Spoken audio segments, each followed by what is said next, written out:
History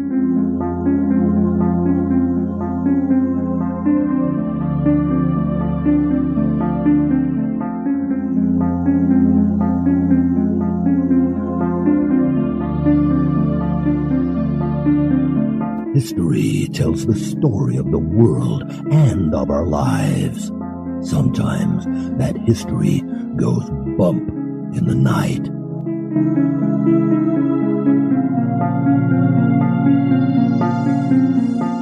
Broadcasting from the center of oddity and the supernatural in Central Florida, it's the History Goes Bump podcast.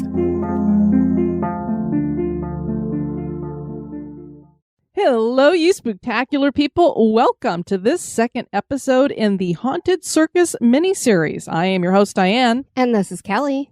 Kelly, on this episode, we're going to be talking about what makes up the circus, and that is the performers, both the animals and the humans. Absolutely. We also have a couple of hauntings to go along with this that are because of a couple of horrible train wrecks. As we talked about in the first episode, these traveling circuses, that's how they got around for much of their time. Right. As a matter of fact, that's how a lot of them still get around, is through the train. I believe you're correct. Before we jump into that, we just wanted to send out our well wishes to put a timestamp on this episode. We have coronavirus going on around the world, so we just hope that everybody is staying safe and healthy. Yes, absolutely. Don't forget about that social distancing of 6 feet. And as introverts, I guess we're okay with that, aren't we? I'm very much okay with that. Circus performers come in all varieties of shape, size, and color. Some are human, while others are animals. These performers all provide their own unique gifts to bring the world a spectacular version of entertainment. There are thousands of people behind the scenes as well that are just as much a part of the circus. To put it simply, the circus is a family. On this second episode in our series on the Haunted Circus, we are going to feature that family. We'll talk about the lives of some of the more popular circus performers and the different acts that became world famous. As you learned in episode 1, the traveling circus relied heavily on trains, and there were 2 tragic train wrecks we will share. These were the Hallenbeck-Wallace Train Wreck and 1915 Circus Train Disaster. And we have ghost stories. So, ladies and gentlemen, boys and girls, children of all ages, join us for the greatest show on Earth. As you heard in our first episode, a listener named Debbie inspired this miniseries. She'd been with the circus for years and shares with us how she got involved and what it was like. So we are joined by Debbie Fahrenbruck. Is that how you say your last name? Fahrenbruck is the American pronunciation, yeah. Gotcha. Debbie, you were the inspiration behind this whole Haunted Circus miniseries. You said, hey, you need to come check out the Al Ringling Mansion in Wisconsin. And then you were like, and then down here in Sarasota. And before we knew it, we were actually heading down to Sarasota and meeting up with you to check out the museum and Cottazon and all the great stuff there. Yeah, that was a fun day. The weather was perfect. It was. It wasn't quite as chilly as it had been, but it wasn't overly hot either. Debbie, you were one of those people who decided to run away with the circus. So I would love for you to tell everybody a little bit about what made you decide to get involved with the circus and what did you do while you worked for them? My love has always been with animals. I always tell people if it doesn't have 4 legs and a tail, I don't know what to do with it. In my 40s, I decided to go back to school, go back to college. And I went to a wonderful school in Moorpark College, called America's Teaching Zoo. You get a degree in exotic animal management. Actually, it's EATM, so it's exotic animal training and management. You spend 2 years just there completely immersed in the animals. In fact, they have about 250 animals at the facility there. Wow. But when I went there, my life before that was almost a little bit on the animal activist side. I had actually volunteered and went to what was called the Higgins Pigeon Shoot. For anybody from Pennsylvania, they probably know what I'm talking about. Literally saved pigeons, took them home, rehabbed them, and then released them again. My background is a little bit in that. So when I graduated from Moorpark, the director of the school at the time called me up and told me, I have a job I want you to go interview for. And I said, oh, okay, what's that? And he said, training zebras for the circus. And I said, yeah. And I said, oh, I don't know about that. You know, you hear what they say about the circus. And I had to drive all the way back to Kentucky from California. And as I was driving back, I went, what the heck? I'll go ahead and interview with the circus. I'd never been behind the scenes of a circus. This was with Ringling Brothers, Barnum and Bailey. And I told myself, look, I'll just be able to hone my interview skills when I interview for Ringling for my real job that I'll find somewhere else. It took 4 months before I took the job, but I've never looked back. It was one of the greatest experiences of my life. That's so cool. So, yeah, I basically had a midlife crisis in my 40s. My midlife crisis was going back to school and then running away with the circus. Hey, you know, people do it at all different ages. Now, I remember you telling us a little bit about it and going, this touring with the circus is not for people who are a little bit older. So it was pretty rough. I was on the unit for 4 years. I traveled with the Blue Unit on the train, loved living on the train. But you got to remember all these athletes, they are a little younger and they are pretty darn fit. So after a while with the traveling in long hours, because animals, you got to work on their schedule. So I was always up by, probably 7 and didn't get home till after the last show, which might have been 10 o'clock. So I decided that I was going to get off the road and I left the circus, but it wasn't even a year later. They called me back up and asked me to work in their government relations department. And I worked there for about 12 years, worked for Ringling Brothers about a total of 17 years, right up until they closed. And just like that, Debbie had run away with the circus and continued on with the circus family doing other duties. Well, it seems like, everybody who works for the circus, they've got some sort of connection. Most of it, circus performers, it's one of the last generational jobs. I know I have friends that are 11 generations circus. They can track their lineage back that far. So my connection is actually my grandfather was the head printer for Cincinnati Enquirer. Oh, wow. Printing company. So he printed just all kinds of, any circus poster that from Enquirer that you have between like sometime in 1920s to up to 1976. My grandfather printed it. That is so cool. So that's my connection. The circus was very much a generational thing. Many of the most famous acts were created by families that carried on the tradition for decades, and the circus grew to be a place culturally diverse. You got to know a lot of performers while you were working for the circus. Is there any that you would like to talk a little bit about? I can tell you sort of in general, in that you talk about the American melting pot. If you really want to see it up close and personal, it's backstage at the circus. I can remember going backstage when they were getting ready for the performers to go out for the finale, and I counted 11 different languages just standing backstage. They had performers from all over the world. I got to learn a lot of different cultures and spend time with a lot of different performers. When we first went into the Circus Museum, there was this huge mural. You remember that, Kelly? It was amazing, and It was huge. It was. I don't know if it's been posted up on the Instagram yet, but if not, I will get it up there. Oh, you must. It featured many of the famous circus acts for the Ringling Brothers, Barnum and Bailey Circus, and it was just gorgeous. Including our friend Peggy. Yes, who we will be bringing up on this episode. Looking forward to that. The early modern circus was centered around equestrian acts. And we talked about some of those people in the first episode, from Philip Astley to John Ricketts and beyond. Much of this was trick riding, but eventually acrobatics found its way onto horseback around the middle of the 19th century. John H. Glenroy would be the first equestrian to accomplish a somersault on horseback, and he did it in 1846. Now, Kelly, I know you're a horse person. You actually Right? have owned a couple of horses. You've horseback ridden for pretty much your whole life, I think. I even did some vaulting for a while where you're on the horse as it goes around in the circle and you're doing different things. But I certainly, I can't do a backflip without being on a horse, let alone do one on a horse. And then there's me, I'm pretty much afraid to get on horses. I've been on a few in my time, but it's not one of my favorite things to do. I can't even imagine doing a somersault on a horse. They're just like big puppy dogs. Yeah, but I wouldn't try a somersault on a puppy dog either. Although I'd probably end up hurting it. Definitely hurting myself. I don't know that I can somersault on the floor. Oh, I think you're capable. I don't know. Pushing 50. I may not get back up again. Around this same time, acrobats would start joining the circus, many of whom were also clowns doing tumbling. An 1846 list of performers in the Welch and Mann's celebrated circus reveals how much the circus was changing, featuring the names of equestrian riders, clowns, acrobats, a tumbler, a contortionist, comic singer, and banjo player. Glad they got the banjo player in there. That's important. Well, I mean, yeah.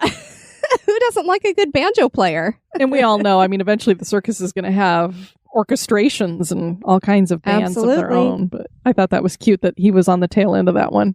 To be clear, there were plenty of unique acts like aerialists and acrobats performing before the circus was an official thing. Tightrope walking goes all the way back to ancient times, and hanging for ropes and swinging around does as well. When we use the term circus, we are really talking about the circus ring. There would be new innovations to come as the circus progressed through the 19th century, with things like a bar being added to hanging ropes, creating the trapeze.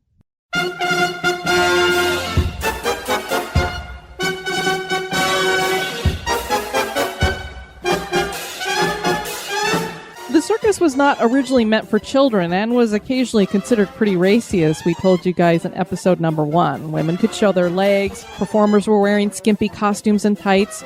No one could show this much skin in public and get away with it. But Scandal. I know. But the circus could, and it, as I said before, it was titillating to the masses. Preachers around the country preached about the sinfulness of entertainment, especially the circus. Oh my. As we pointed out in the first episode, the menageries helped to deal with some of the preaching against the circus. Church people could go see the animals and not be scandalized. In the early 1800s, trained animals would become more a part of the circus. This officially started with a trained elephant in France in 1812. Elephants were the biggest attraction for any circus. The Ringling Circus eventually retired them all, and they live in this great reserve we found out that's just down the road from us, about 30 minutes away. I know. I want to go see them. I know. I had no idea that we had this retired animal reserve down there. That's awesome. And it's really cool. It has its own, they're continuing their breeding program because, I mean, they're trying to save the Asian elephant. Yeah, that's so important. I love that they're still continuing on with that. Jumbo was the most famous elephant in history. His very name became the way we describe very large objects, like the jumbo jet. His name is a combination of the Swahili words Jambo, meaning hello, and Jombe, meaning chief. Jumbo is also the mascot for Tufts University. He was born in Sudan in 1860 and was exported to a zoo in Paris, Jardin des Plantes, after poachers killed his mother. He was transferred to the London Zoo in England in 1865. Barnum convinced the zoo to sell the huge elephant to him, and despite the protests of Londoners who loved their elephant, Barnum brought Jumbo to America for exhibition in 1882. He became the star of the circus, and Barnum used him as well as 20 other elephants to prove the Brooklyn Bridge was safe by walking them all over it together. It's an interesting way to prove that a bridge is going to hold cars. I suppose so. As we shared in the previous episode, Jumbo was killed in a train accident. He and the other elephants were being led back to their boxcar when a train struck him, causing a head injury. Tom Thumb's leg was broken in the accident. We found out that the hide eventually went to Tufts University, but was destroyed in a fire, and the skeleton was donated to the American Museum of Natural History in New York City, where it remains today. Yeah, so last episode we weren't quite sure where it was. I'd heard that it was still around, so now we know. And I love our listeners, Kelly, because they always give us great suggestions. I had not heard of this elephant, but Jenny Aaron suggested him, and this is Tusco the elephant. He followed in Jumbo's footsteps. He was shorter than Jumbo, but actually weighed more. Now, imagine this scene. A large elephant rampaging through a small town, followed by a drunk posse of men who could barely run. Good grief. Much less stop and catch a large pachyderm. The year was 1922, and the Algae Barn Circus was in the town of Cedro Woolley. Tusco and several other elephants were being cleaned and so had been unshackled. We all know that elephants are extremely smart, so Tusco decided to make a run for it. Oh boy. Widow Dietz would be the first to see the elephant as he trampled through her chicken coop, Oh my God. getting chicken wire caught on his tusks. Aw. Tusco continued into town, drawing attention from the pool hall, when his stampeding shook the building. Pappy Splain told the Washington Magazine in 1985, All of a sudden, that whole goddamn building just shook. Oh my gosh. Somebody says, there's a mad elephant coming through. And he took off. We thought he was BSing, you know? But by God, the next time that thing shook, we realized he wasn't BSing. The elephant took out telephone poles, fences, and even a Model T. Oh no. Hundreds of men and boys took up the pursuit, many of them taking pulls off the moonshine along the way. My goodness, this story. It was like a crazy drunken parade, only one member was really big and dangerous. By 9 a.m. the following morning, the posse had trapped the elephant and the barn circus was paying out $20,000 in damages. Good grief. Tusco would move around a bit, and unfortunately, he came under the care of an abusive sideshow huckster. The mayor of Seattle ordered Tusco confiscated and moved to the Woodland Park Zoo, where he enjoyed a peaceful life until his death from a blood clot in 1933. So the mayor had heard about this jerk and how he was abusing him, and he said, nope, you don't get him anymore. I'm glad he stepped in. Yep. Tusco's skeleton is at the University of Oregon Museum of Natural History. Wow. So very cool.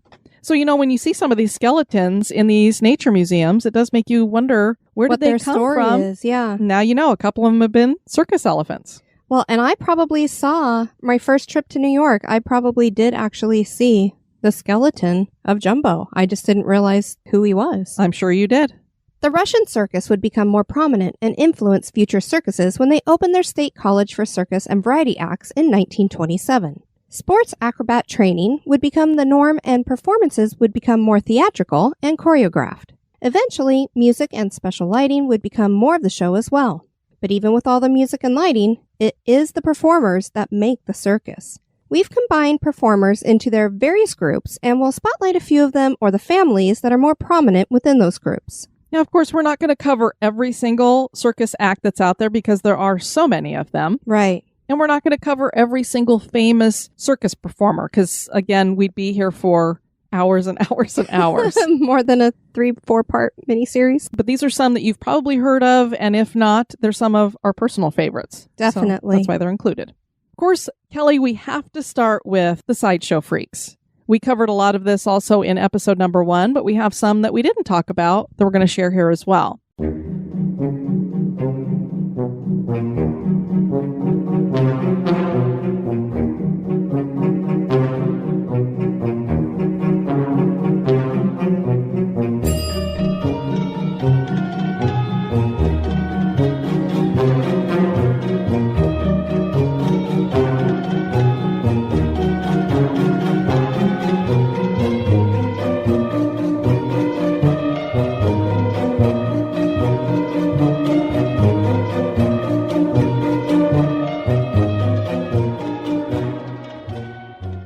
Even though equestrian acts seem to be where the circus originated, the reality is that the sideshow and the freaks that were a part of that really are where the circus started. Sideshow freaks or acts rose to prominence in the 16th century. This was an opportunity for people with disabilities or other hardships to profit from those, while satisfying the morbid fascination of society. The sideshow had its own tent at the circuses with all varieties of people and acts to observe. While some of these presentations were racist in their roots, presenting indigenous people from other places as savages, many sideshow freaks were quite proud of what it was that made them unique, and some were performances that were strange. There were the strong men and women, sword swallowers, snake charmers, contortionists, fire breathers, knife throwing, lying on a bed of nails, and much more. I remember watching stuff like that on Ripley's Believe It or Not. Oh, absolutely. Odd people could be little people, very tall people, morbidly obese people, skeleton skinny people, Siamese twins, heavily tattooed people, people with odd growths, and etc. The sideshow has changed over the years, but still continues today. And as I said on the previous episode, I have several friends that are sideshow performers, and one of the well-known troupes is headquartered right here in Florida, Phantasmagoria, Orlando. The founder of that group is actually a member of our Spooktacular crew, John Dodonna. You guys have probably talked to him a few times in there.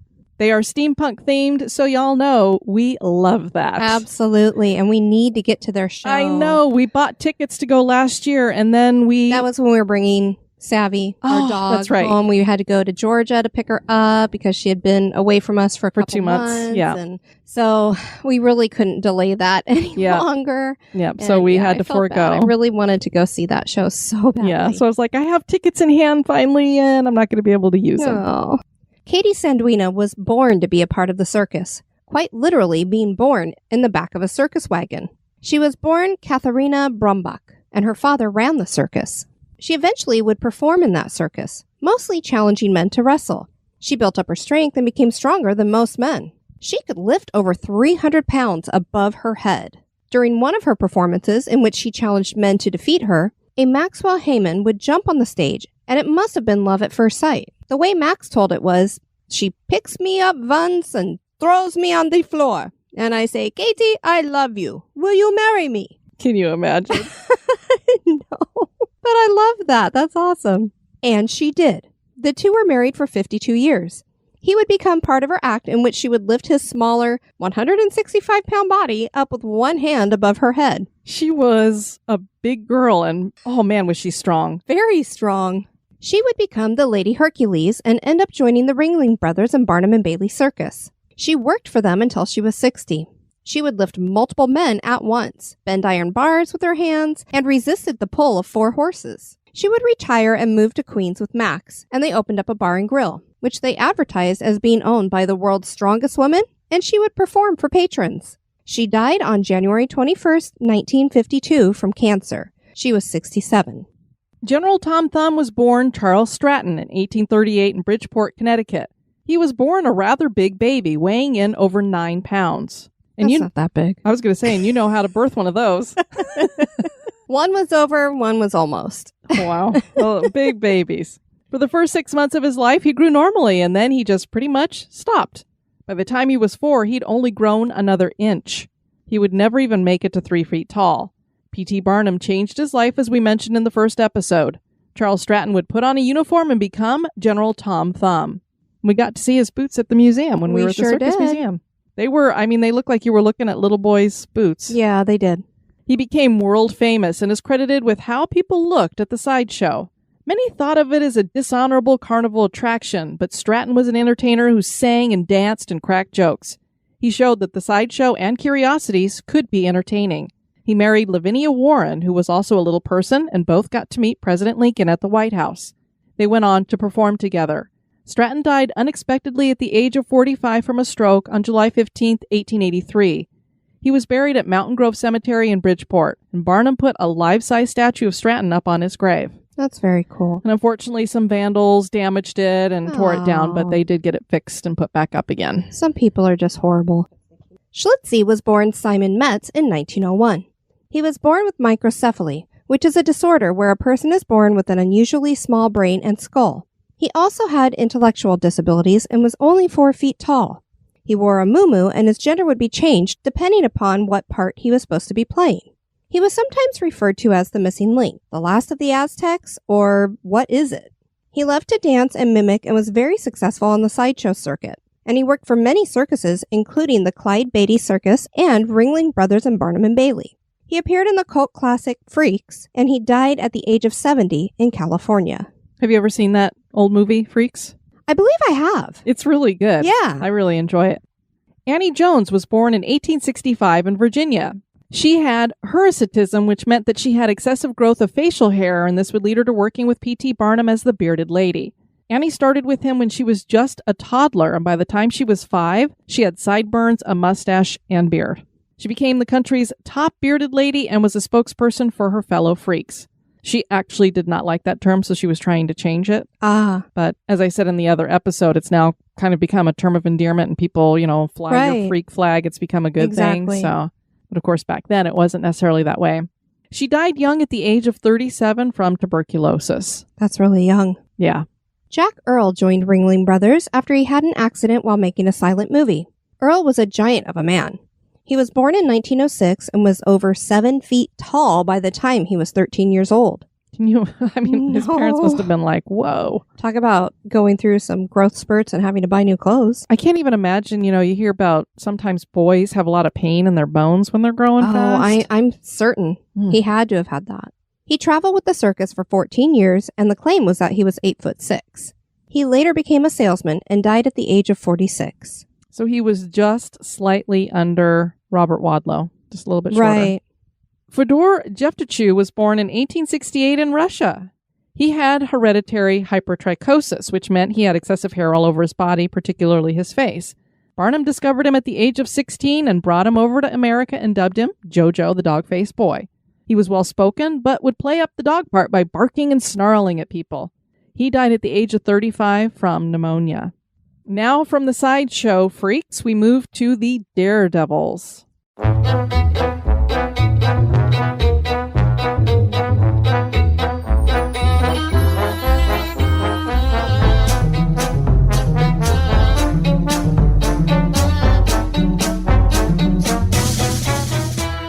Many of the circus acts could be considered of the daredevil variety, but there have been some throughout the years that are classified specifically that way. So yeah, I would say anybody walking across a tightrope or doing the trapeze or daredevils. Absolutely. But these are specifically considered daredevil type things. Right.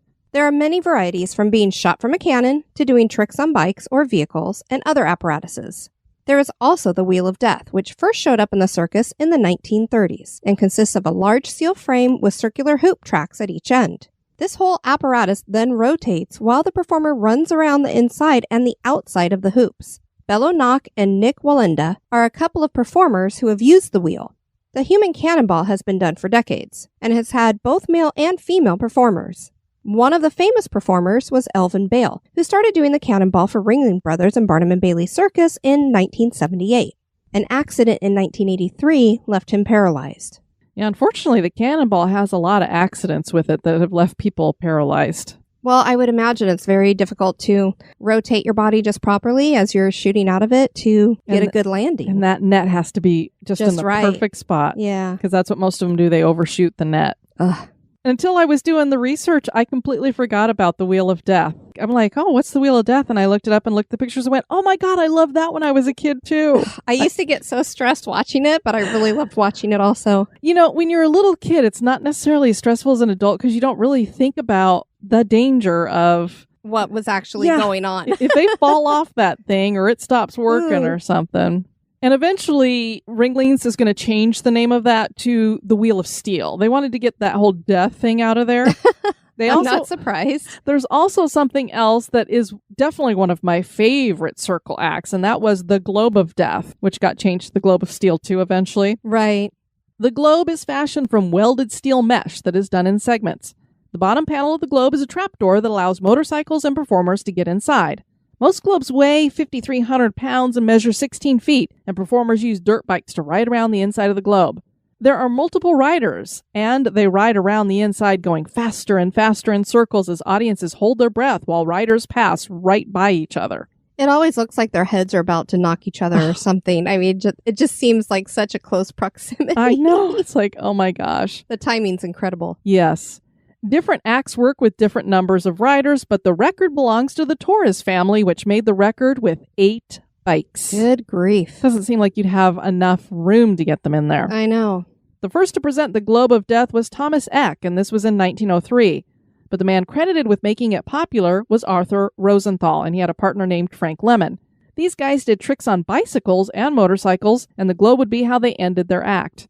Italian daredevil Guido Conci introduced the Sphere of Fear. And then there were Germans and Brazilians and Australians. The riding in close quarters is dangerous enough, but now think about the effects of G-forces, Kelly. I'd rather not. Because that's what they're working themselves into, or G-forces. Right, I know. And we know these pilots go up in the air and do all these, steep dives and things, and they kind of pass out a little bit. It makes me a little bit lightheaded just imagining it, honestly. I'm sure, because you get a little motion sickness anyway. Yes. Riders will use their peripheral vision or concentrate on a center point on the globe to help prevent nausea and such. Now, we just mentioned the Torres family and their record of 8 bikes in the globe at once. This is a family of cousins, brothers, and a sister from Paraguay. Carmen Torres Colasa is that sister. She was the first woman to ride in the Globe of Death. Carmen and her husband Joe are 2 of the owners of the Al Ringling Mansion in Baraboo, Wisconsin. We got the chance to visit with Carmen here, and boy, was I absolutely delighted. Definitely. This woman is a bad, and you know what I would throw on the end of that if this was not a family bee. show? Bad bee. Here, I'm going to go ahead and play a little bit from her. Well, I have to tell you, Carmen, one of my favorite acts when I would go to see the circus was you guys doing the motorcycles in the Globe of Death. That was just amazing to me. Oh my God, thank you. Yes, me and my brothers were doing the 8 motorcycles. How many years did you have to practice and everything before you were ready to get in there and actually perform it in front of people? For 1 year. Were you ever scared when you were doing it? Yeah, but it is, when I am 11 or maybe 12, I started riding motorcycle. But then when I got here in 2006, I had 4 years, 1 year. Wow. Now, Yeah. Joe said you occasionally had accidents. Did you ever have an accident yourself?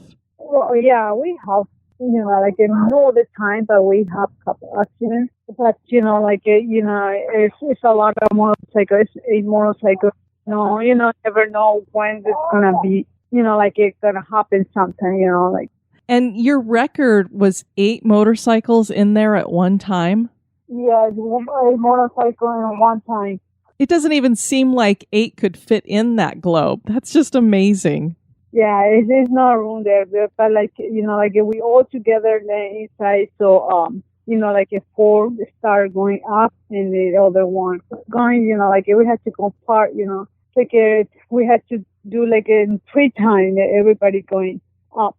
So if they ever asked you to do it again, would you? Yeah, I did last year. We are friends here in the Dale, and in Tommy Barley show. Okay. But there's just only 2 motorcycles. So one girl standing in the middle and then one with the other guy drive motorcycle. I like it. It's fun. It's for me. It's perfect. It's all summer. Uh-huh. So a lot of fun for me. I'm afraid to get on a motorcycle on the road. I can't imagine doing tricks. Yeah, take a lot of practice, but when you got it, you got it. It's like after 3 years, I went to work there in Tommy Barley show last year, and it's just I just go inside. It's just I work I just doing it never stop. As you heard there, I know it's a little hard to understand. Obviously, English is her second language. She hadn't ridden in 3 years, but it was like getting back on a regular bike for her to get on there. That is so cool. It just came to her. You'll hear more from Carmen on the next episode about the hauntings she has experienced while living in the Al Ringling Mansion.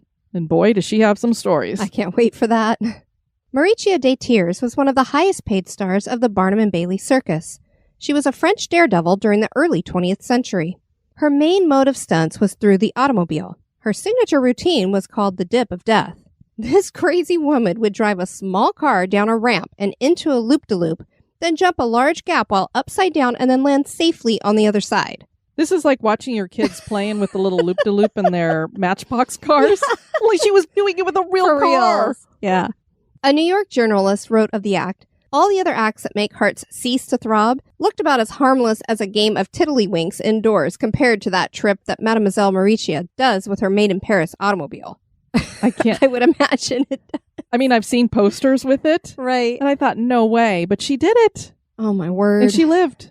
Didn't kill her ever. When you hear about it just some of blows this, my mind sometimes. well, when you hear about any of these acts, it's like, where in their minds did they start creating that? And then how do you practice that and perfect it? Oh my gosh. Even as we get into some of these other things that they're going to be doing on the tightrope and stuff, it's like, what point do you come up with that idea and then try it and actually have it work and then do it over and over again? Very creative people that... Either brave or crazy. Yeah, they just have this extreme desire. Zazelle was the first human cannonball, and ladies, it was a lady. Isn't that amazing to have the first cannonball Very flyer cool. there to be a woman? She did this feat at the age of 16 at the Royal Aquarium. She climbed into a cannon and was blasted 70 feet into the air and then into a net. Springs and tension in the barrel pushed her out of the cannon, and fireworks were set off to make it sound like an explosion from the cannon. The cannon would go on to be improved using compressed air, and that's what we learned about how that was. Right. We got to see one of the original cannonball trucks. Yeah, it was so cool. It's like they have the cannon on the back of this big truck, and that's how we found out how they did it, because I'd always wondered, I'm like, how do they fire them out of that? And it's just compressed air. I didn't know if it was a bungee inside or what. Zazelle unfortunately flew past the safety net during one of the stunts and broke her back, which forced her to have to retire. As we mentioned in episode 1, the first animal that was a part of the circus was the horse. And so we're going to talk about one of the famous equestrians.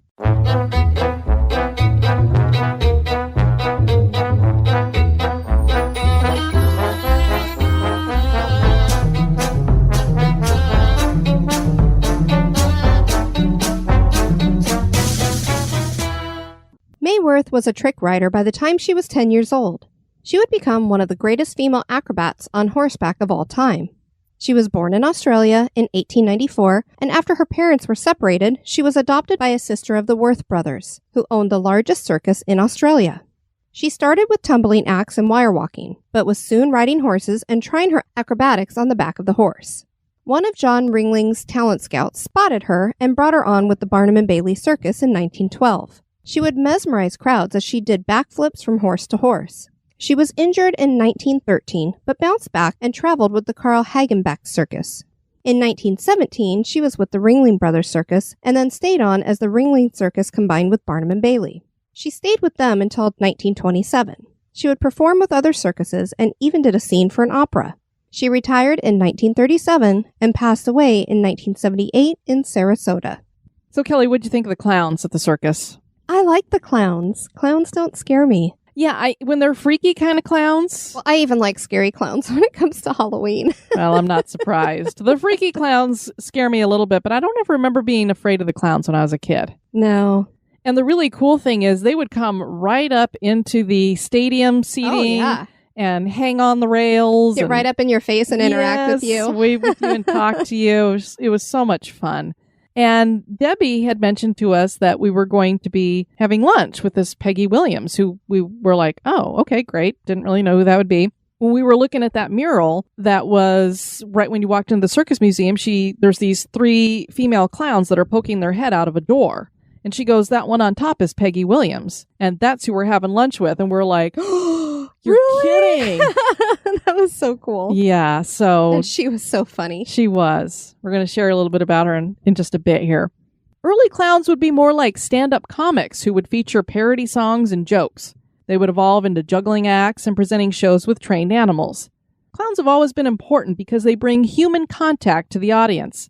They also were able to deal with the political climate of the times with their acts. One of those clowns even ran for office, the highest office, President of the United States. So that kind of blew my mind when you told me that. Yeah, you could literally, if he'd been elected, you could say the President of the United States is a clown, and it would literally be true. True. The clown was Dan Rice, and you probably heard us mention the Dan Rice Circus in the first episode. Yep. And in 1867, he was the circus's most famous clown. Rice had joined the circus in the 1840s, and his comedic performances earned him the title of the Great American Humorist. He did not employ much physical comedy, which is really what clowns will come to be known for, but his sexual allusions, jokes, and ad-libs had audiences in stitches. Rice eventually died in obscurity in 1900, even though he had once been so famous and was more than likely the model for Mark Twain's clown in the book Huckleberry Finn. There are different varieties of clowns. There were character clowns, white-faced clowns, and austere clowns, and those are the ones that just have white around their mouths and eyes. Ah, okay. Emmett Kelly was the hobo clown and known by the name Weary Willie. He played a sad clown with big bulbous nose and face paint that gave him a mournful mouth surrounded by a 5 o'clock shadow. He wore tattered clothes and floppy shoes. He didn't start out as a clown, and Weary Willie actually started as a cartoon character he drew. His work with the circus started as a trapeze artist, and then in 1923, he brought Weary Willie to life as a clown act. One of his favorite things to do was to sweep the spotlight away and then get surprised when it appeared again. I've seen that act done so many times. I have too. He was the originator. Yes. He worked for numerous circuses, one of which will be featured in our ghost stories, the Hallenbeck-Wallace Circus. He joined Ringling Brothers in 1942 and stayed with them until the late 1950s. He would star in a couple of films. He died in 1979 of a heart attack while taking out the garbage, and I'm sure he would have found great comic use for that. Kelly was a hero. He helped to save people during the Hartford Circus fire and was featured in a picture in Life magazine about the tragedy as he was running with a bucket of water. This is one of the few times people saw him cry. Lou Jacobs was probably the most famous clown to work with Ringling Brothers and Barnum and Bailey, and is the one our listeners are probably most familiar with, as he was used in lots of marketing and appeared on a 1966 U.S. postage stamp. Virginia and Debbie talk a little bit about Lou in this clip, and then you hear me get inside a replica of the little clown car he used to squeeze his tall 6'11" frame inside of. Yeah, he was her mentor. Yes. Oh, wow. She has some great stories about that. She said that he had a keyhole that was like the size of a tennis racket that he could put himself through. Whoa. So he was a contortionist. Yeah, he was a German immigrant. My goodness. His wife's still alive. I've seen her. I just saw pictures of her. She just went to Circus Sarasota. Yeah. Yeah, a few days ago. And then he had two daughters, Lou and Dolly.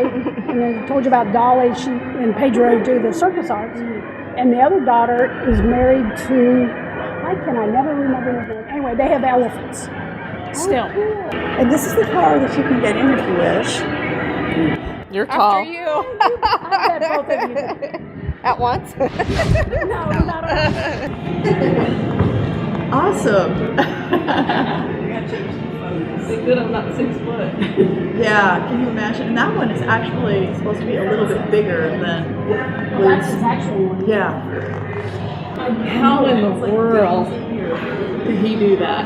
They're like, hurry up and bust, take the picture, let's stop. And Kelly, do you remember watching me get into that car? Of course I do. I'm 5'4" and had a hard time. You certainly did. So I can't even imagine. We'll have to get that picture up on Instagram too. Yes. So as you heard there, Jacobs was a German immigrant. He played the part of a clown for 62 years, and 60 of them were spent with the Ringling Circus. I'm imagining he had the longest running career with them. It sounds like it would have been. His parents had a song and dance act, and he got into gymnastics as a child, which led him into barrel jumping and contortionism, as you heard Virginia mentioning how he could go through that keyhole that was the size of a tennis racket. Right. Boy. Jacobs came to America in 1923, and he found work as an acrobat. He started working for the Greatest Show on Earth in 1925, and it was there that he moved into clowning. He modeled his clown makeup on Europe's greatest circus stars, the Fratellinis. Rather than whiteface, they used a flesh-colored base. These were three brothers who worked mostly in France from the 1900s to the 1920s.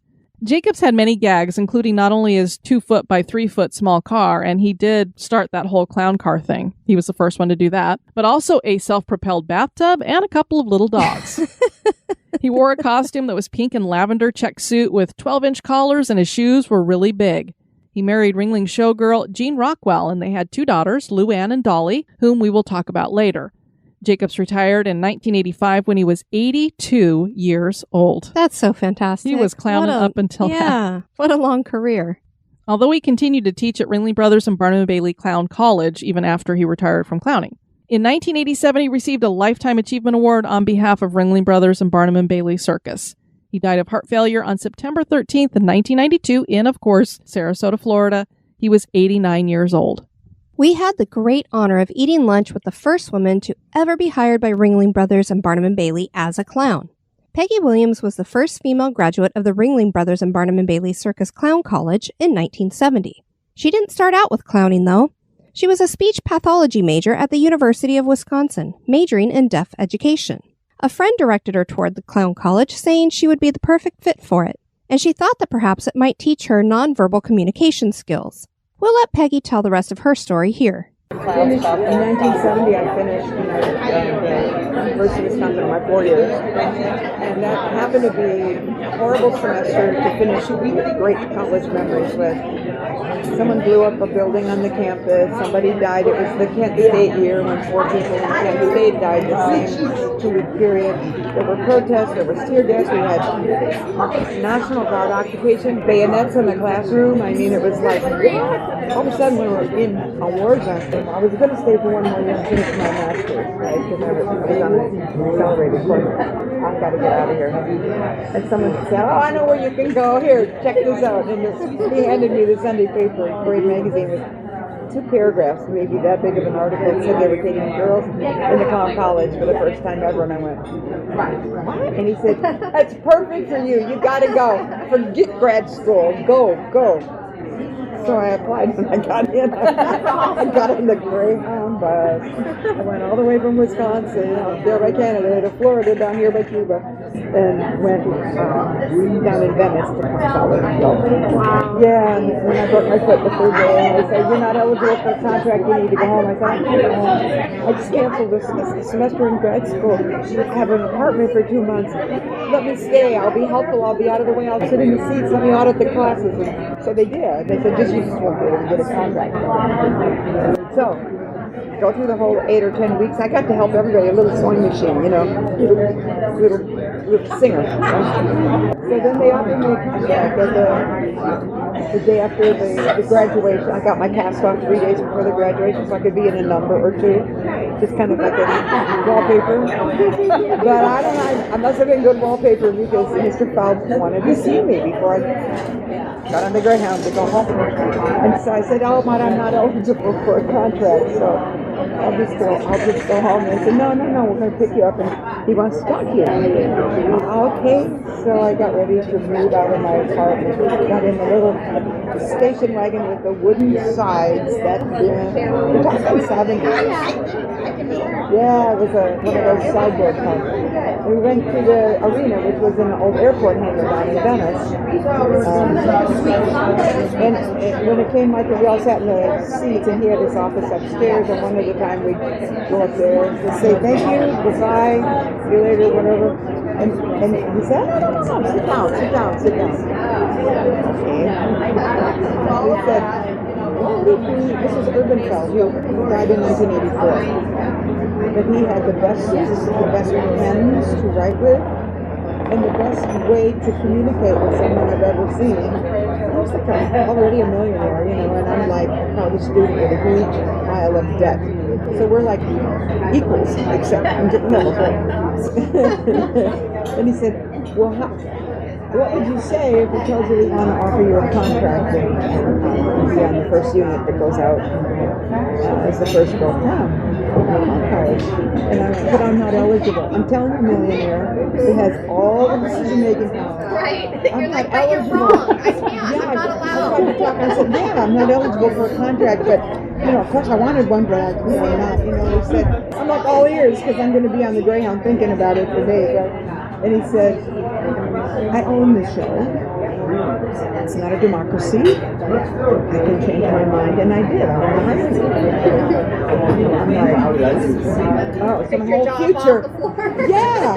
And then he did this classic thing. You see this in movies where someone has a paper for you in a folder, and they just shove it straight across the desk, and when you open it, the reading is right side up for your eyes. Right?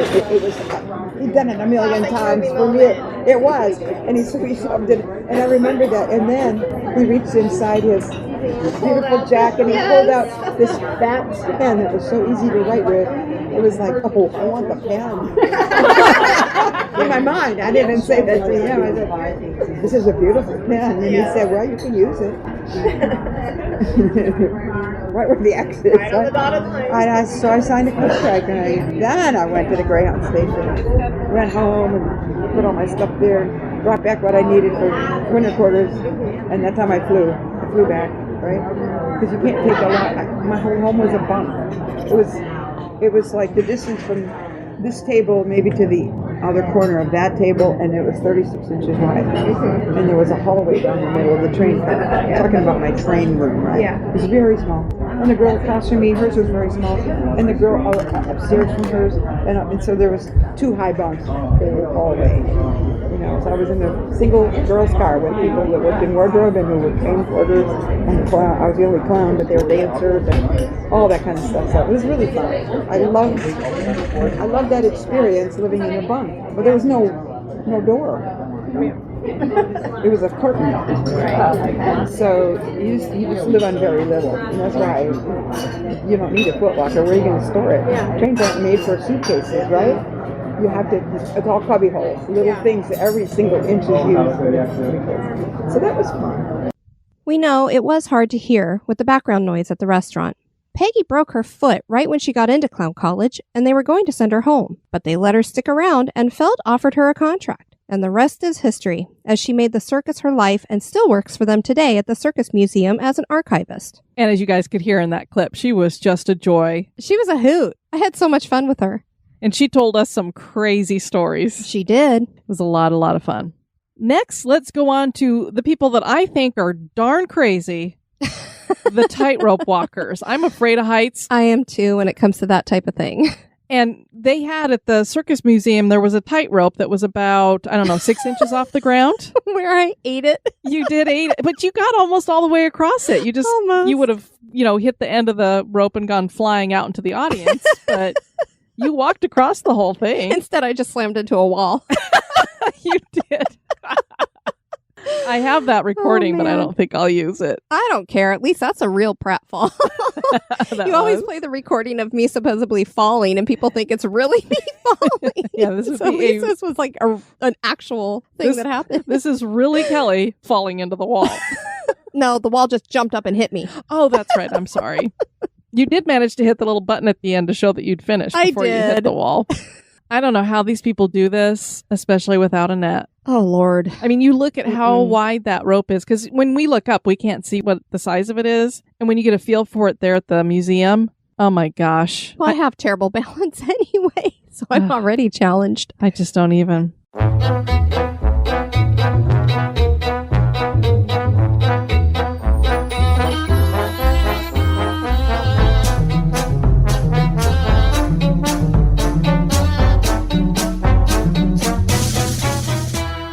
Tightrope walking is officially known as funambulism, and it dates back to ancient Greece. Say that 10 times fast. No, I'm not. Good grief. Funus means rope, and ambular means to walk. In ancient times, tightrope walkers were revered, but would move to being something jesters would perform. And during the late 1600s in England, tightrope walkers would work with con men to rob people. Oh, wow. They would be the distraction while pickpockets would work the crowd. It eventually became a circus act that has become a crowd favorite. I had no idea. I didn't know that they used it to con people. Definitely not. We don't think there is any more famous name in the circus than the Flying Wallendas. The claim is that this multi-generational performing family goes all the way back to 1780. That's amazing. I know. You talk about generations doing it. Absolutely. And it's cool because I looked up a family tree and just how many of them. It's not just like one of them went on to do it. It's like the whole family's doing it. Very cool. Definitely a family affair. The Wallendas started their circus history in America in 1928 when Carl Wallenda and his troupe joined the Ringling Brothers and Barnum and Bailey Circus. John Ringling had seen them perform in Cuba, and he signed them to a contract. Their signature act was a 7-person pyramid that they presented for the first time in 1948. Carl started performing when he was 6. He started with acrobatics and then moved to the high wire. He developed the 7-person pyramid that made the family superstars, and we began the solo walks over various locations. And that just is terrifying. No kidding, because what this is basically you have 3 people on the main wire, and they're all holding the poles that are keeping their balance, and then they have poles that go across them. Over their shoulders. Yes, and then there's 2 people who are standing on those, and then they've got their little balancing things, and then there's a chair on top of those 2 people, and then there's somebody sitting up in that chair. I know. I feel like I need to go dye my gray hairs just thinking about it. It's like, who sat down and went, this would be kind of a cool act? And then how do you practice that? Right. Definite daredevils. I'm sure that they started off doing that just a foot off the ground or something of that nature. And then you think, okay, well, we got it done that one time. Phew, we made the record. Never doing that again. And they did it over and over again. Carl walked above the Tallulah Gorge in Georgia, Veterans Stadium in Philly, and he broke the world's wire walking distance record when he walked 1,800 feet at Kings Island Amusement Park. His great-grandson, Nick Wallenda, would go on to greater feats and break that record in 2008. Carl would die at the age of 73 when he was attempting to walk between the 2 towers of the Condado Plaza Hotel in Puerto Rico and fell from the wire. Nick would make the same attempt and complete it. Other members of the troupe died during a performance in 1962. And that was when they were doing the 7-person pyramid. Oy. The guy at the very front at the bottom lost his footing. Oh, man. And as hard as it is to believe, only 2 of them died. One was permanently paralyzed from the waist down, and the rest just clung to the wire until staff could bring over a net to catch them all. Carl didn't like the family performing over nets because he felt it would make the performers lazy. Nick and his sister Luana continued to perform. They had a serious accident in 2017 while attempting to break a record, and Luana broke every bone in her face. And we saw a video with her, and her face, I think her jaw was still wired shut. Yes, it was. And I can't even remember. She said something like she had 82 screws and a bunch of plates in her face. What they were trying to do was an 8-person pyramid. Right. And it was during a rehearsal, so it wasn't in front of a bunch of people. In 2019, she joined Nick in successfully crossing New York's Times Square 25 stories high. The pair wore safety harnesses as this was Luana's return to live performing after her accident. Nick has also crossed Niagara Falls and lots of other places. After that 7-person pyramid accident, they weren't ever going to do it again, but they did perform it, I think, 2 or 3 times after that. Oh, wow. Next up, we have some more daredevils, those trapeze artists.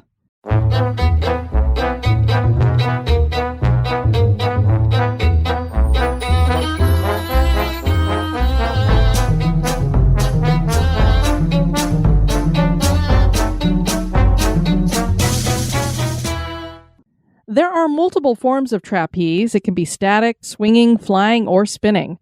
Most of us think of the short ropes with a bar in between them, with performers flying from one to the other and catching each other as they hang from the bar. There is usually always a safety net in place in case an artist falls, but it wasn't always this way. Jules Léotard was a French gymnast who created the trapeze act. He presented it for the first time in 1859 at Paris's Cirque Napoléon and called it La Course aux Trapèzes. And I'm sure I said that wrong, but I don't speak French, so. He became the toast of Europe. He created a costume that helped him perform better, and that is named for him today, the leotard. The more you know. The more you know. The flying Concellos were Antoinette and Arthur, whom were a married couple. Antoinette was living in a convent when her sister invited her to join her with the Ringling Circus in the 1920s. Their trapeze act was one of Ringling's most popular attractions, and Antoinette was called the greatest woman flyer of all time. She was the first woman to complete a triple somersault in the air. She went on to become Ringling's aerial director and retired in 1983. Acrobats were some of the first circus performers, and the Nelson family were acrobats who got their start on the streets of London. They performed with some circuses like the Dan Rice Circus and then formed their own that they called the Nelson's Great World Combination Show. This operated until 1894. They joined the Ringling Circus for several years and worked with other circuses off and on. They are one of the most famous acrobat families and were the ones to develop Riceley, or foot juggling, in which one performer lies on his back and then tosses another performer around and all about with their feet. I'm sure you've seen that a few times. I have. It looks like it wouldn't be much fun for the person getting tossed around. Yeah, maybe a little bit painful. Make sure you wash your feet first. Ew. And then there's the aerialists. Aerialists fall under a variety of acts from aerial silks, aerial hoop, hammock, chains, rope, rings, and more. This is both an art form and a show of strength, as the aerialists perform great feats several feet above the ground without safety nets. I think aerial silks are my favorite. They're so pretty. Oh yeah, it's beautiful. Lilian Lietzel was born as Leopoldina Alitza Pelikan in Germany. Her family were all circus performers, and she joined her mother's aerobatic circus group known as the Leamy Ladies. She would perform on the trapeze and also do aerial acrobatics, and she joined Barnum and Bailey in 1910. She left for a while, but would return when the Ringling Brothers merged with Barnum and Bailey, and she would become famous. She was one of the headliners and would wow the crowds with her performances. Her specialty was holding onto a ring hanging from a rope and perform multiple one-arm planks over and over. And she facilitated this by dislocating her shoulder over and over. Oh and that over and over means more than 100 times, Kelly. Oh, Lord. I mean, I don't even know how she had a rotator cuff. It makes my shoulders hurt just thinking about it, honestly. And if you guys Google her, I'm sure you'll find some video, because there are videos out there of her doing it. And it's hard to watch because it's like, ow. She knew she was a star and she could act the part. And she demanded her own private Pullman car that also had a baby grand piano. She was married 3 times, and her final marriage was to trapeze artist Alfredo Cadona.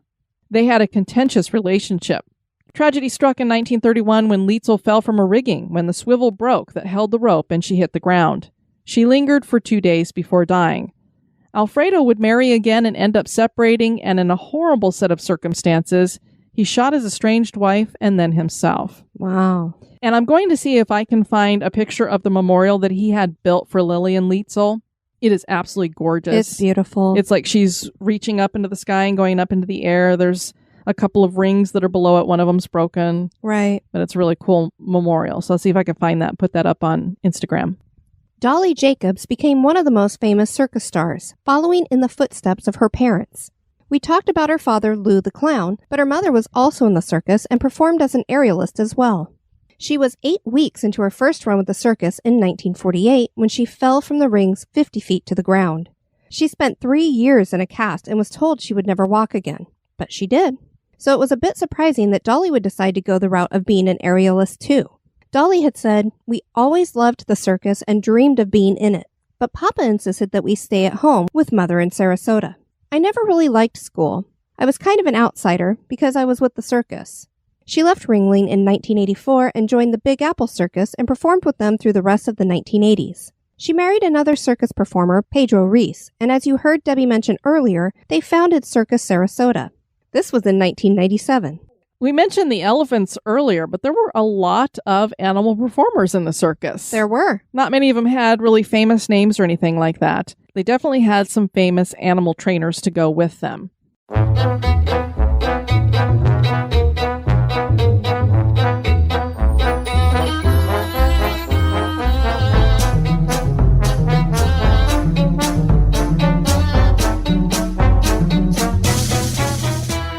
Isaac A. Van Amberg entered a cage with several big cats in 1833 and is generally considered to be the first wild animal trainer in American circus history.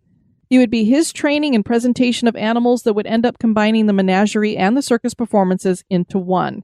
So, as we'd said, you always had like the zoo tent over here. Right. The only time they would really be a part of the circus is when they had the parade coming into town or that kind of thing. So he's going to be the first one to say, let's bring them out of the tent and in here and have them do some things. Not bad for a guy who started out as a cage cleaner at the Zoological Institute of New York. He would add daring to his act by placing his arm and head inside the mouth of a big cat. So, Kelly, you've probably seen the cartoons when we were growing up where you'd have the lion tamer cracking his whip and he'd open the lion's mouth and put his head inside of it. Right. This guy really did that. He's the first one, and now so many followed in his footsteps doing the same thing. He became known as the Lion King, but historians do point out that the moniker revealed a way of training that was more domineering and not kind. People might like to follow in his step with the tricks and things, but definitely not with the training. He was not a nice man. Yeah, he wasn't good about the way he was training the animals. In the mid-1840s, he had the largest circus in England and in America. He had one of the 11 traveling shows in 1861. In 1868, a fire killed all of his animals. Van Amberg had already died 3 years earlier from a heart attack. Ephraim F. Thompson was a black elephant trainer who worked with the Four-Paw Circus. He was born in Michigan in 1859. He eventually got on with the Adam Four-Paw Circus and showed a real skill with the elephants. Four-Paw hired him as an elephant trainer, but since he was black, he had to take a backseat position to Addie Four-Paw, who was Four-Paw's son. F left for Carl Hagenbeck's International Circus in 1887. In 1895, he joined Circus Salomonsky-Moscow and developed an act where he did a tightrope trick between two elephants that were holding the rope.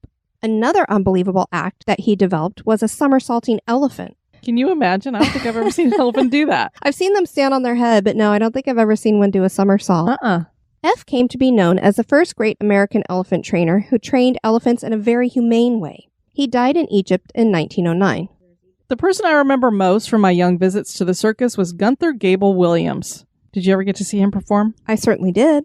From 1968 to 2001, he was probably the most celebrated circus performer of his generation, and he was probably the greatest animal trainer of the 20th century. He was born in 1934 in a German town that is today part of Poland. His childhood was not happy. He grew up during World War II with a father who not only was a drunk, but very abusive. Circus Williams had a permanent wooden structure in Cologne, and Gunther's mother took him to see it, and while they were there, she applied for a job as a seamstress. She was hired, and Gunther would spend the next 20 years with Circus Williams. One of the great things the circus did was to hide Jews within the traveling circus, and once Gunther's mother decided the circus was not for her and left, they took him under their wings, and they became his family. Gunther was put in charge of taking care of the horses. A great animal trainer was employed by the circus as well, and this was Charlie Bauman. He was an expert with the big cats. Patriarch of the Circus Williams was killed during an act, and Gunther was sent off to the matriarch's brother's circus, where Gunther learned elephant training. That brother was Franz Althoff, and he could direct a herd of 13 elephants with his voice and the tip of a cambriere, which is basically a little bit of a whip. Gunther returned to Circus Williams the next year and took over their elephant herd. He developed the teeterboard trick in which he was propelled by one elephant onto the back of another. I remember watching him do that. I do too. He also learned to jump from the ground onto the back of a galloping horse. I remember watching him do that too. In 1955, Miss Yvonne joined the circus with a group of lions. Gunther filled in for her for a performance, and he fell in love with training the cats. He developed an act with a tiger named Bengali and an elephant named Congo. The act became a sensation. He would add another elephant and 2 more tigers. He married the Williams' daughter Jeanette in 1961, which was fitting since he was already considered family. He took on the name Gunther Gable Williams after that. Gunther bought a group of 8 tigers in 1968 to expand his act further, and Jeanette helped him as an assistant. Around the same time, Irvin and Israel Feld had bought the Ringling Circus, and they wanted a new star for the second unit. Gunther would be that star, and Irvin Feld would sign him to a 4-year contract for $2 million.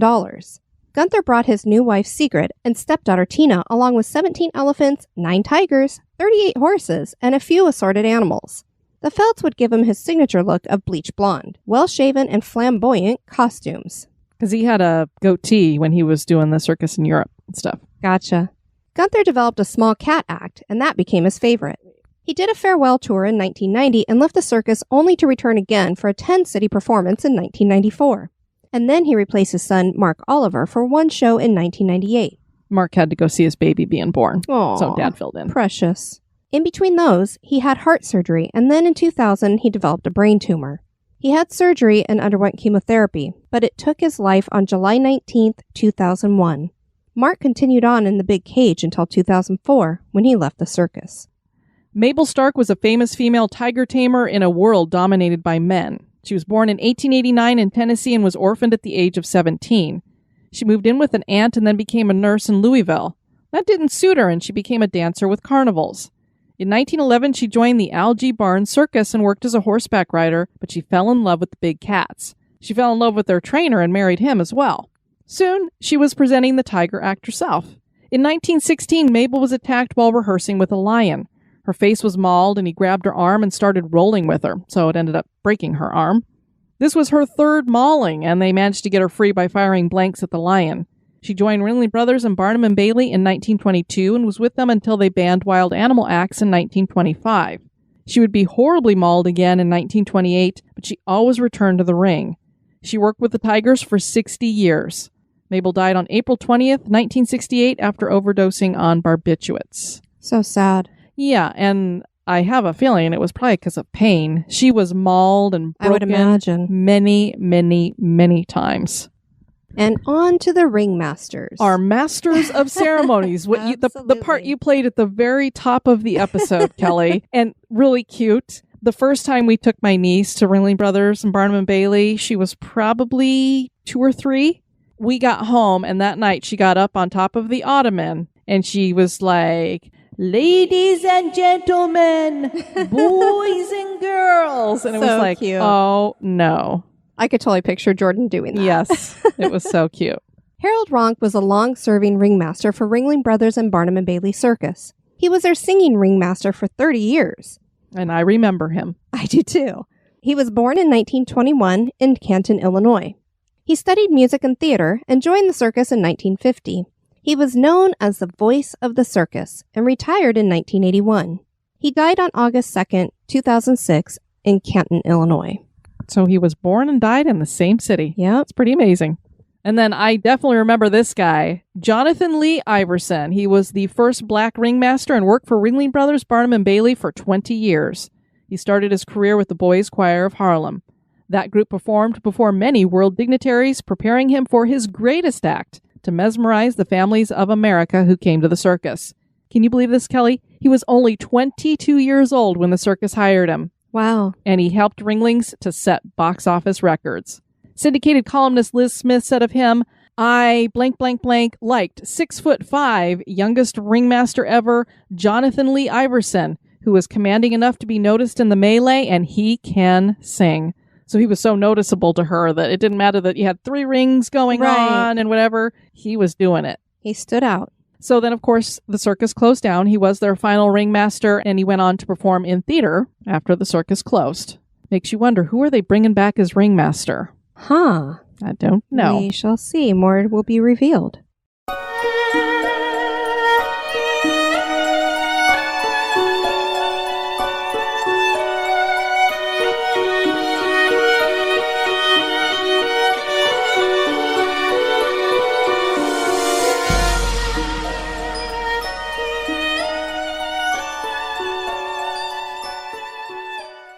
All right, so we need to have some ghost stories to go with this, and generally speaking, when you have some ghost stories, you have to have a little bit of tragedy.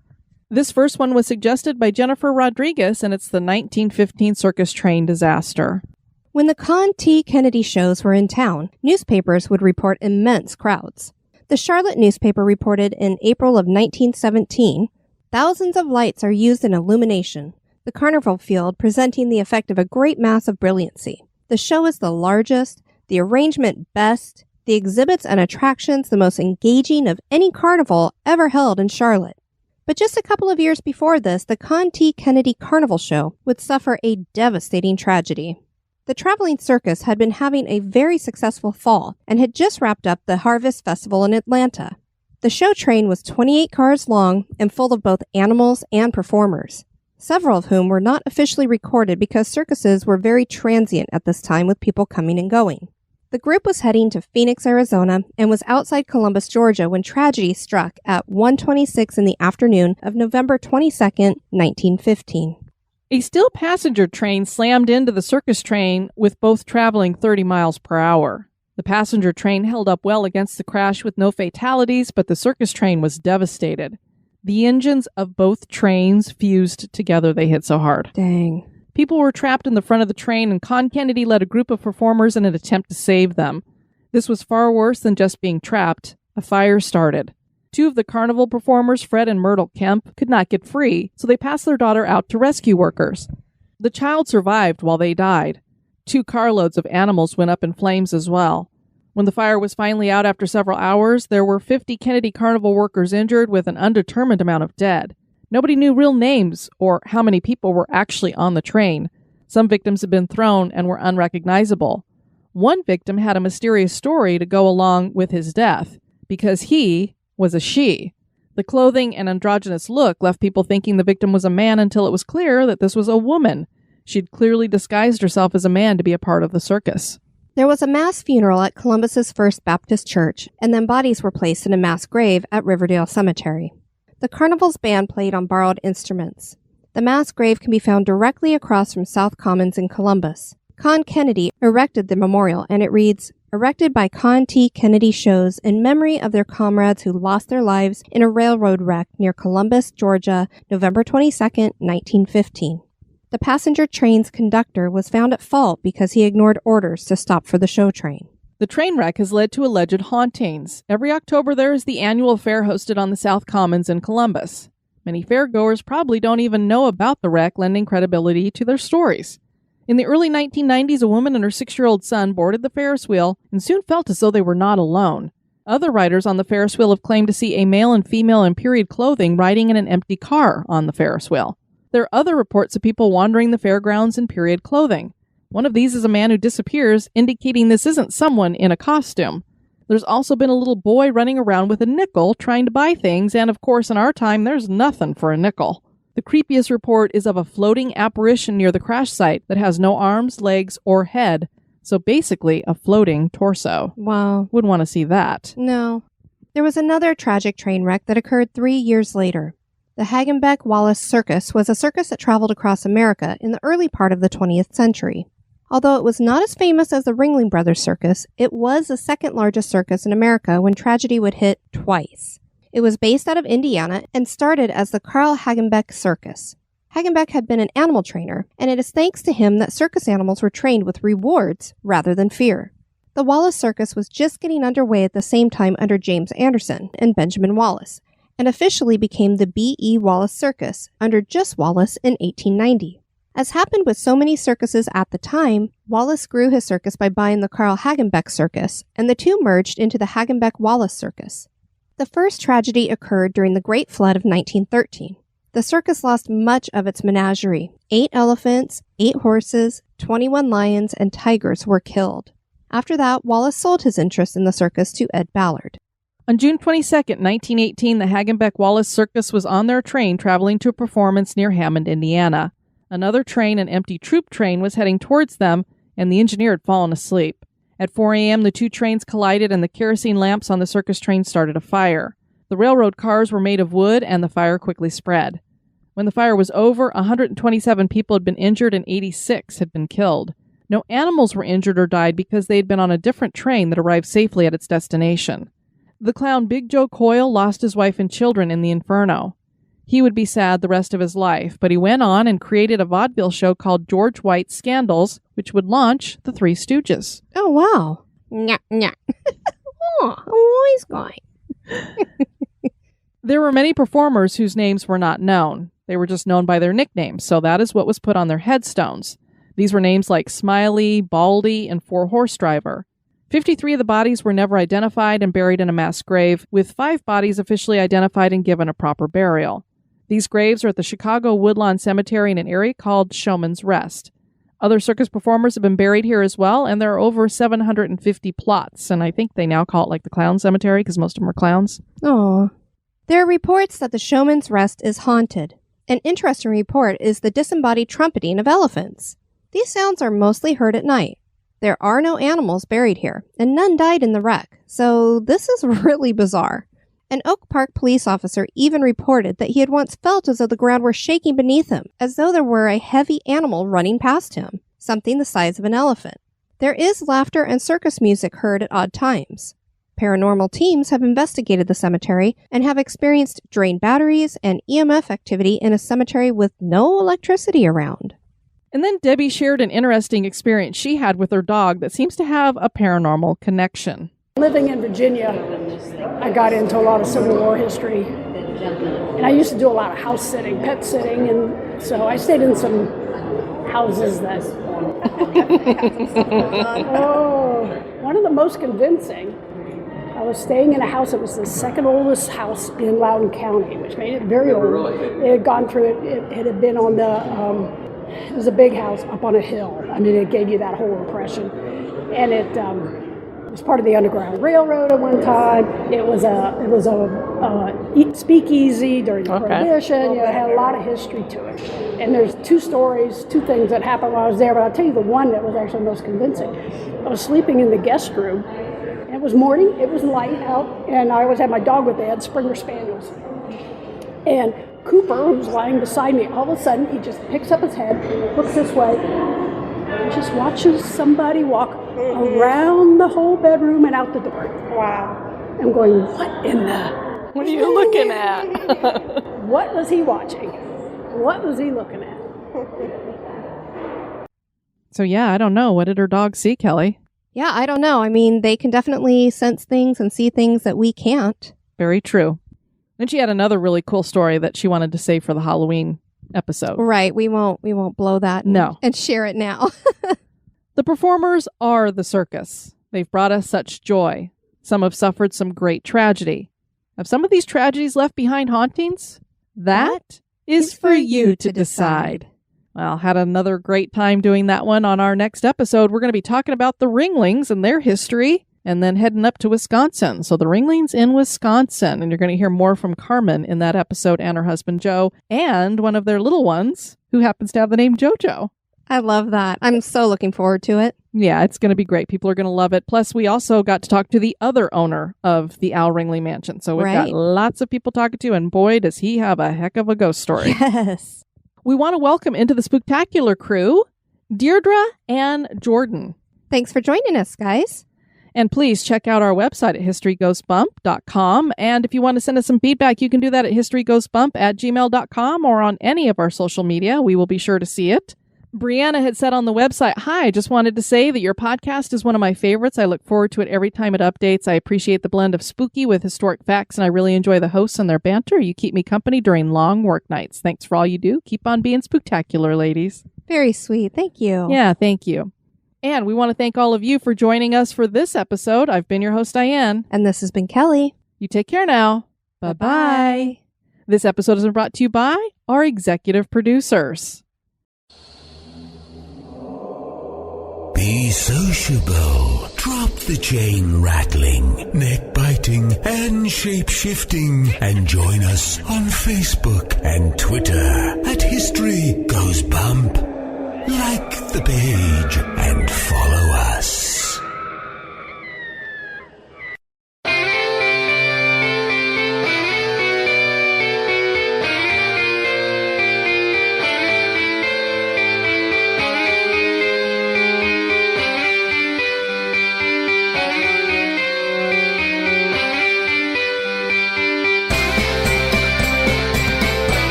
As we pointed out in the first episode, the Having a problem? Menagerie. The menageries. There are multiple riders, and they ride around, and they ride around. the circle. I need that wabbit again. And then in 1923, he brought Widdy. That's an RW. It's so hard.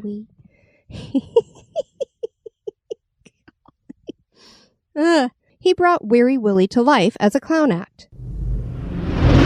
He joined Ringling Brothers in 1942 and stayed with them until the late 1950s. What? Maybe there are some 1950s that were light. I don't know. Jacobs had many gags, including not only his 2 foot by 3 foot small claw, his Clar. his claw. He had a small claw. Start that engine. Ring, ring. Acrobats were some of the first circus reporters. What the hell am I saying? Acrobats were some of the first circus performers. The person I remember most from my young visits to the circus